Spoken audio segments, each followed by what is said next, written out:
Hey, it's been some while since my last video, and many things changed in the meantime. I have a new hat and a new turtleneck, and I'm really happy about it. My hair is also much longer now, so lots of external and internal changes. And it's autumn now, and it's been autumn for a month now, I think, and I really like autumn for many reasons. I like the colorful leaves, the nature. The weather is a bit unfriendly and not cozy at all, but that is a good reminder for me to make myself cozy at home with pumpkin soup, a tea, and maybe a nice book to read or some poetry to write. And um, yeah, today I want to share something that my attention has been on more and more over the last weeks and months, and I think the changes with autumn also contributed to that. So I want to talk about senses and perception and why I've been sharpening my senses and what I mean with that.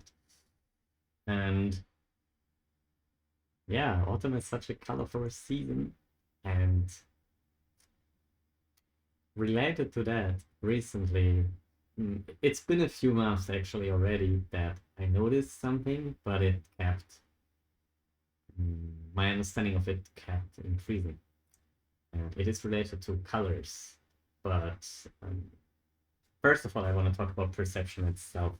And I would say that perception is what we have to experience the world and also experience ourselves. Um, and I had a conversation recently in a workshop with someone that who said they gave me this example of when you see someone and you see that they are 2 meters away from you, right? But where you actually see them is in your, like, just behind your nerve, your eyes. And there's like this physical process where like the light is reaching your eyeball, going through your nerve, and then images flipped inside of your eye, right? Both of the eyes. And um, so anything you see, you actually see in your eyes. Um, and it's true with all kinds of perception. When you hear something, you hear it in you. Um, so actually, we can only perceive ourselves. I guess we can only perceive us, and through that we can perceive others. So that also comes with. So that also means that anything we perceive is coming through our filter. So, and possible filters include judgments we have, labels we have, beliefs or desires, and past experiences. And I think it's important to observe and to be aware of this because the less we judge, for example, the less labels we have, the purer our perception will be, and the less attached we are to certain truths or beliefs, the purer our perception will be. And our perception, what we perceive, how we perceive, is kind of our entry point to truth. And I'm talking about this universal truth here. I'm not talking about whether something is right or wrong in the sense of it's a true or a false statement. You can say the truth but not be in alignment with this universal truth. And you can lie, but you can say something that's factually wrong while honoring universal truth. And personally, I'm really motivated and drawn to get as close to truth as I can. And sharpening my perception is one way to do that. The clearer I perceive, the less filters my perception has, the sharper my senses, the wider my range of senses, the purer is the truth that I perceive. And this is a huge motivation for me. And I've been practicing this in the last few weeks and months, as I said, and I actually observe my senses to improve. And I already mentioned the example with colors, which fits to the season of autumn, right? The colorful leaves. By the way, I love the smell of leaves. I love the tactile sensation when touching them. I also think that we can perceive the same thing, like a leaf, through so many dimensions. We can touch it, we can taste it, we can smell it, we can hear the sound it makes when we touch it. We can see, and all of the senses also can evoke associations and feelings within us. Or we might see another picture in our in front of our third eye, I want to say. And I think all these dimensions we can expand into, we can sharpen, we can add depth to it. And what I noticed is that I've been starting to see colors when someone speaks. And at the beginning, this was already more than half a year ago, this was very overwhelming for me because for various reasons. One reason is that, first of all, I was judging me, and I was like denying my perception. I was saying to myself, it can't be true that I see colors when someone speaks. That doesn't make sense. But this is the thing about perception, that there is no rules about it. There is no sense in it, which is funny because it's our senses, right? But it happened to me. I perceived it this way. This is enough. This is my truth in this moment. And I can judge it, I can evaluate it, but that doesn't change the fact that I did see colors when someone spoke.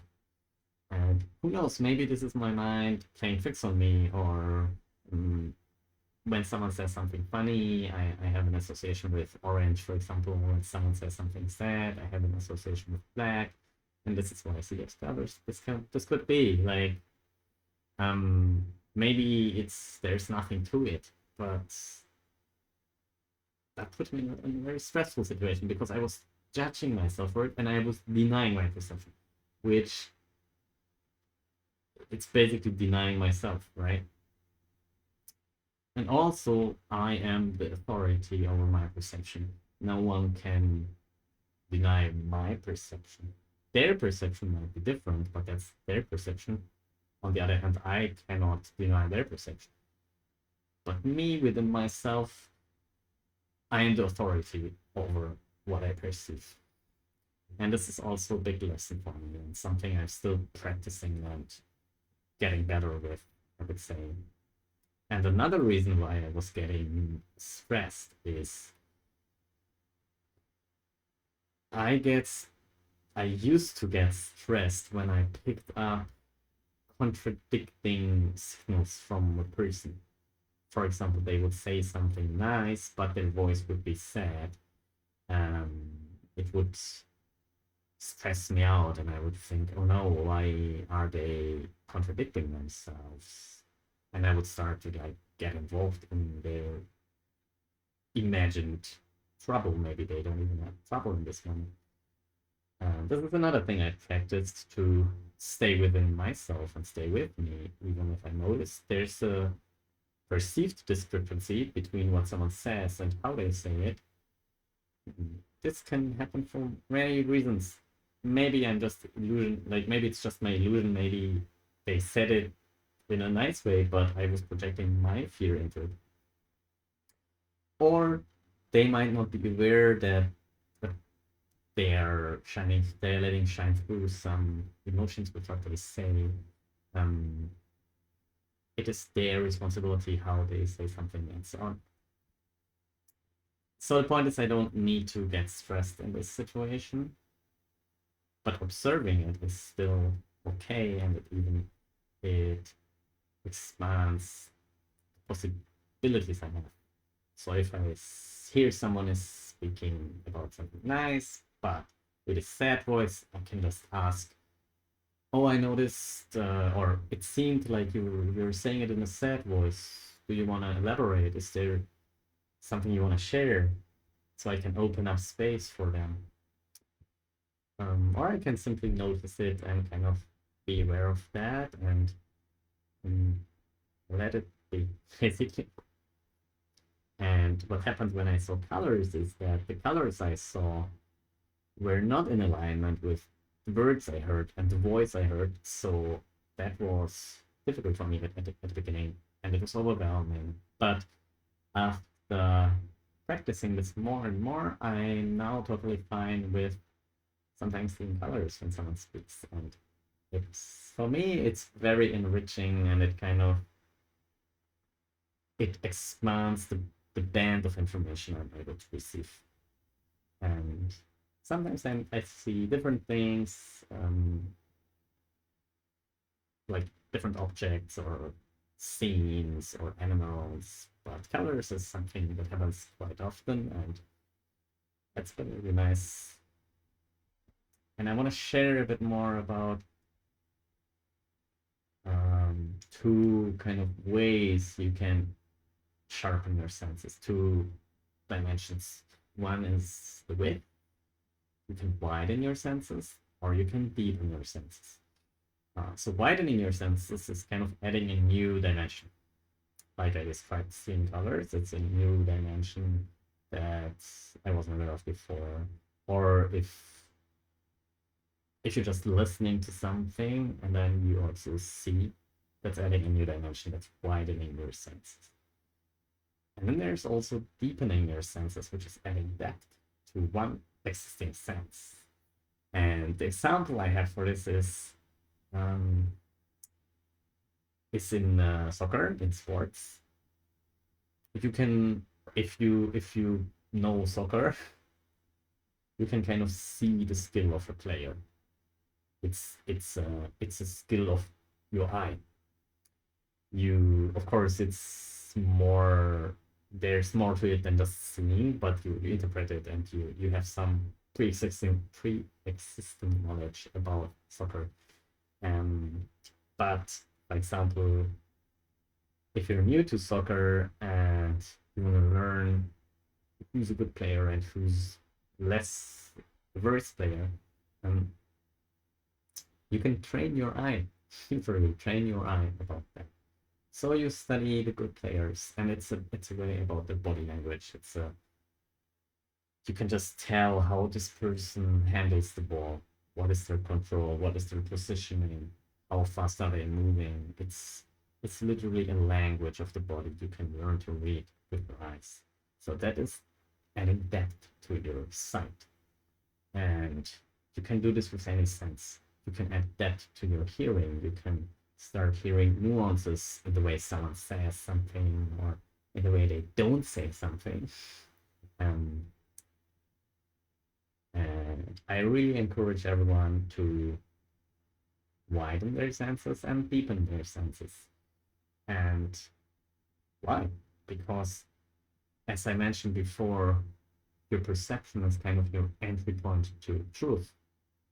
And your perception is also the truth about yourself. if you perceive something, you're actually perceiving yourself, and only indirectly you're perceiving something through you. So the wider and the deeper you perceive, the better you get to know yourself. And it's basically self-perception. And I found it to be very enriching and something that is bringing joy to my life, to focus on my sense. Like, as I mentioned, just touching a leaf, smelling it, it's bringing me calm and groundedness and joy. And for example, going to the gallery, to the art gallery, and really letting art sink in and perceive all the nuances I can pick up and all the things has been amazing. And I really want to go deeper and wider and expand my possible range of perception. And it's been really amazing. So this is all I wanted to share for today. I hope you can put sharpening your senses into practice. I would love to hear your experiences. What are you sensing now that you haven't sensed before? How is it going for you? And yeah, I wish you all the best, and until next time.